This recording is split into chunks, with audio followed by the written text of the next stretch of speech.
आगे बढ़ते हैं, बड़ी खबर का रुख करेंगे और बड़ी खबर ईरान से जुड़ी हुई है। ईरान ने पहली बार जारी किया है खामनेई के घर का वीडियो। खामनेई पर अमेरिकी हमले का पहला वीडियो जारी हुआ है। ईरानी सरकारी मीडिया ने यह वीडियो जारी किया है। ये तस्वीर देखिए, तस्वीर सामने आई है। ये तस्वीर है 28 फरवरी की, जब अमेरिका इजराइल की ओर से हमला हुआ था और खामनेई के घर पर यह हमला किया गया था, जिसमें खामनेई के परिवार वालों की भी जान गई थी और अली खामनेई की भी जान गई थी। तो ईरान ने पहली बार अयातुल्ला अली खामनेई के आवास का ये वीडियो जारी किया है। वीडियो में हमलों के बाद परिसर के क्षतिग्रस्त हिस्से मलबा दिखाई दे रहा है, जिसे लेकर अंतर्राष्ट्रीय स्तर पर चर्चा अब तेज हो गई है। और ये वीडियो ऐसे समय में सामने आया है जब पूरे ईरान में शोक का माहौल है और आज मशहद में खामनेई को सुपुर्दे खाक किए जाने की भी तैयारी चल रही है। अंतिम विदाई में बड़ी संख्या में लोगों के शामिल होने की संभावना, और तस्वीरों में भी आप देख रहे हैं कि लोगों का हुजूम देखने को मिल रहा है, जिसके चलते सुरक्षा के कड़े इंतजाम किए गए हैं। दूसरी ओर अमेरिका और ईरान के बीच बढ़ते सैन्य तनाव के बीच पश्चिम एशिया का माहौल बेहद संवेदनशील बना हुआ है। हाल के हमलों और जवाबी कार्रवाइयों के बाद दुनिया की निगाहें अब ईरान के अगले कदम और क्षेत्र की बदलती सुरक्षा स्थिति पर टिक गई हैं। ये दो तस्वीरें देखिए। पहली तस्वीर आपको दिखा रहे हैं जब अमेरिका और इजराइल की ओर से हमला हुआ था अली खामनेई के आवास पर, और इन हमलों में आवास को कितना नुकसान पहुंचा है, आवास मलबे में तब्दील हो गया है। ये वीडियो जारी हुआ है और ये वीडियो ऐसे समय में जारी किया गया है जब आज अली खामनेई को सुपुर्दे खाक किया जाएगा। मशहद में आज उनका अंतिम संस्कार और उससे पहले लाखों लोगों का वहां पर जमावड़ा देखने को मिल रहा है। ये तस्वीर हम आपको दिखा रहे हैं, ये बताने के लिए काफी है कि लोग किस कदर मातम में इस वक्त ईरान में हैं। और ये लोगों का गुस्सा भी है। लोग अमेरिका और इजराइल हमले से इस वक्त काफी गुस्से में हैं, जिसे लेकर मशहद में एक पोस्टर भी लगाया गया था, जिसे लेकर अमेरिका के खिलाफ यहां पर नारेबाजी भी देखने को मिली थी। और सीधे तौर पर यह कह सकते हैं कि जो ये एक नया वीडियो ईरान ने जारी किया है, क्योंकि ये पहली दफा है जब अली खामनेई के आवास की तस्वीर हमले के बाद की जारी की गई है। और ये तस्वीर बताती है कि आखिर इन हमलों में ईरान को कितना नुकसान हुआ। अली खामनेई को नुकसान तो देखिए हुआ ही है, वो इस दुनिया से चले गए, उनके परिवार वाले भी इस दुनिया से चले गए हैं। और ऐसे में अब IRGC का गुस्सा हम लगातार देख ही रहे हैं। ईरान के लोगों में भी नाराजगी इस वक्त लगातार देखने को मिल रही है, लेकिन ये जो वीडियो है वो चर्चा का विषय बन गई है। ये दो तस्वीरें, एक तरफ ये 4 साल पहले की माफी चाहूंगी 4 महीने पहले की तस्वीर है। 28 फरवरी की ये तस्वीर है जब अमेरिका इजराइल की ओर से हमला हुआ था अली खामनेई के आवास पर, और उसके बाद क्या हालात बने थे। आवास पूरी तरीके से क्षतिग्रस्त हो गया है, मलबे में आवास तब्दील हो गया है। और आज जब अली खामनेई को सुपुर्दे खाक किया जाएगा, उससे पहले ईरानी मीडिया ने ये तस्वीर साझा की है, जिसमें यह बताया गया है कि कितना नुकसान हुआ है अमेरिका और इजराइल के हमलों में। एक तरफ ये दो तस्वीरें ईरान की मौजूदा स्थिति को बताने के लिए काफी है, और दूसरी तरफ आपको बता दें कि एक बार फिर से पश्चिम एशिया में हालात तनावपूर्ण हो गए हैं, क्योंकि अमेरिका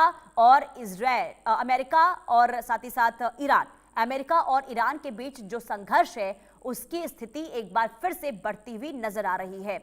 और आपको बता दें कि अब अमेरिका जिस तरीके से लगातार चेतावनी दे रहा है, ऐसे में माना यह जा रहा है कि जंग की एक बार फिर से शुरुआत। और क्योंकि देखिए ईरान के लिए आज का दिन काफी महत्वपूर्ण है, क्योंकि अली खामनेई ईरान के सर्वोच्च नेता, जिन्हें आज सुपुर्दे खाक किया जाएगा, जिसे लेकर तैयारियां इस वक्त चल रही है। मशहद शहर जो काफी पवित्र शहर माना जाता है शिया समुदाय के लिए, और अली खामनेई का ये गृह जिला है, और ऐसे में यहां पर सुरक्षा के लिहाज से तैयारियां की गई है।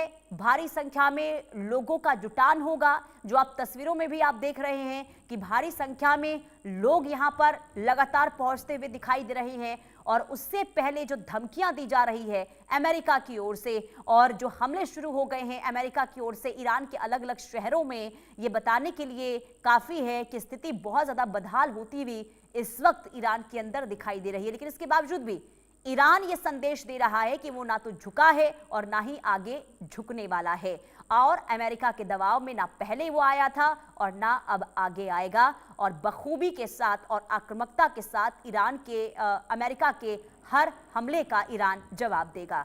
ये तस्वीर देखिए, ये सुपुर्दे खाक से पहले की तस्वीर है, जहां जनाजे को लोग यहां पर छूते हुए दिखाई दे रहे हैं। और ये तस्वीर आपको जो दिखा रहे हैं, ये दूसरी तस्वीर है उनके यानी कि अली खामनेई के घर की तस्वीर है, जहां पर अमेरिका के द्वारा, इजराइल के द्वारा जो हमला हुआ था उसमें पूरा जो घर है वो क्षतिग्रस्त हुआ है, मलबे में तब्दील हो गया है। और आपको बता दें कि इन्हीं हमलों में अली खामनेई की भी जान गई थी और साथ ही साथ उनके परिवार के कई सदस्यों की भी जान चली गई थी। अजय जांडियाल संवाददाता तमाम जानकारी के साथ जुड़ चुके हैं। अजय, आज अली खामनेई को सुपुर्दे खाक किया जाएगा, दूसरी तरफ पश्चिम एशिया में हालात बिगड़ गए हैं और इस बीच ईरान ने यह वीडियो जारी किया है। क्या संदेश देने की कोशिश ईरान की ओर से? देखिए, ईरान एक बार फिर से बताना चाहता है दुनिया को और खासतौर पे अपने उन सहयोगी देशों को कि देखिए किस तरीके से जो अमेरिका है वो दरअसल वहां पर डिस्ट्रक्शन कर रहा है। ईरान यकीनन बता रहा होगा कि वहां पे सिविलियन हाउसेज जो हैं या सिविलियन इलाके जो हैं वो टारगेट हो रहे हैं। और इसी तरह की तस्वीरें आपने ठीक कहा कि जब अली खमनेई की मौत हुई थी तब भी देखने को मिली थी। अब देखना यह है कि अब ईरान का पलटवार क्या होगा और ईरान के पास आखिर ऐसे किस तरह के हथियार हैं जिनका इस्तेमाल करने की कोशिश अब ईरान करेगा। ये अमेरिका ने जो सैंक्शन लगाई थी उन सैंक्शंस को हटाया, तेल की बेचने को लेकर और तमाम चीजों को लेकर, उसके बीच अचानक से जंग का दौर शुरू हुआ। वो क्यों हुआ, उसके पीछे की वजह क्या सिर्फ यही थी कि जो स्ट्रेट ऑफ हार्मोज पर जो कमर्शियल शिप थे उनको टारगेट किया गया, या उसके पीछे की और वजह है? क्या नेतन्याहू जो है वो ट्रंप को ये समझाने में कामयाब हो गए कि अगर ईरान को हमने और मौका दिया तो इसका नुकसान जो है हमें आने वाले समय में जो है उठाना पड़ सकता है? क्योंकि नेतन्याहू को अगर आप देखें, नेतन्याहू बार बार कह रहे थे कि आप बेशक सीज फायर की ओर आगे बढ़िए मगर हम हिजबुल्लाह के खिलाफ एक्शन बंद नहीं करेंगे। ईरान ने शर्त रखी थी कि लेबनान के साथ भी सीज फायर होना चाहिए मगर इजराइल ने मना कर दिया था। उसके बाद ट्रंप ने नेतन्याहू को लेकर उल्टे सीधे स्टेटमेंट दिए और फिर नेतन्याहू जो है वो कहने लगे कि उनका बिल्कुल। और देखिए, मगर जो समझौता हुआ था सीज फायर को लेकर, इसमें इजराइल की ओर से समझौते के बीच में जो हमले लेबनान पर जारी थे, इसका कहीं ना कहीं देखिए गुस्सा ईरान के अंदर देखने को मिल रहा था, जिसका नतीजा ये है कि अब सीज फायर